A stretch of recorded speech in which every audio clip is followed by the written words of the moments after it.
paghimuon niyang tourist attraction sa whale shark watching sa Marigondon Marine Sanctuary, mupatuman og lahing pamaagi ang lokal nga kagamhanan sa dakbayan sa Lapu-Lapu. Nga lahi sa pamaagi nga gipatuman karon sa whale shark watching sa lungsod sa Oslo. Ani ang report. Agosto 9, nakuhaan sa anak sa diving instructor nga si Jujet Gorduiz ang usa ka butanding sa may Marigondon Marine Sanctuary habig sa Turtle Point.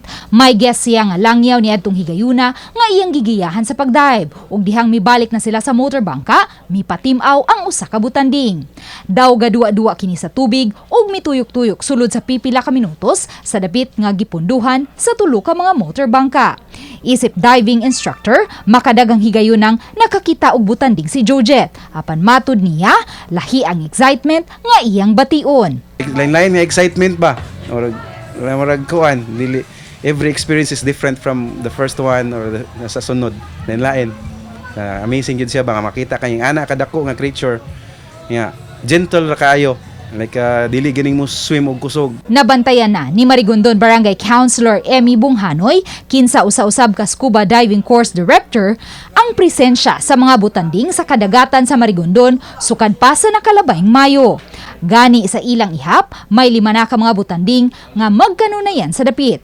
Giumol na nila karon ang mga divers ug mga mangingisda sa dapit aron itala ang mga petsa ug oras nga masigpatan ang mga butanding sa dapit aron ilang magamit sa hanayong plano sa paghimo na unyang tourist attraction sa whale shark watching sa Marigondon. Apan sukwahi sa uslob, dili lawgan og mga uyap ang mga butanding aron moduol apan pasagdan lang nga makalangoy-langoy. So by means lang sa atong kuan, sa ato ang mga fisher folks, kung na-spot, makaspot sila nga ito, mutawag naman na sila nga di-adire.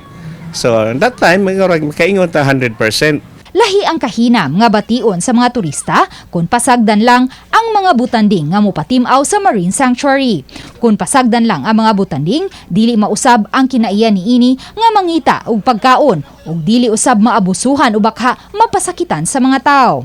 Nagbutang na karon og buya ang Lapu-Lapu City Hope for Corals Divers Association aron didto ihigot ang mga motorbangka inay maghagbong og angkla nga makaguba unya sa mga corals ug gasang. Labi na ining mo surface na sila nya basing dunay kusog mo dagan nga boat ba wa nila mabantay so mao na maigo niya sa propeller ba ang kuan ang butanding. Samtang nakatabang ang pagkolekta sa mga sakop sa Lapu-Lapu City Hope for Corals Divers Association sa mga gibanlas nga mga bato aron maulian ang marine life sa Marine Sanctuary nga moy dapit nga giitlugan karon sa mga isda. Pagdaghan kaayo concentrated ang mga planktons o katong krill, mustay na sila pila ka days. Nya mo nang makita na sila sa mga divers diri sa Marigondon o kanang sa mga mangingisda o kanang mamasol. Uban ni Marlon Melgazo, Luan Merondina, Balitang Bisda.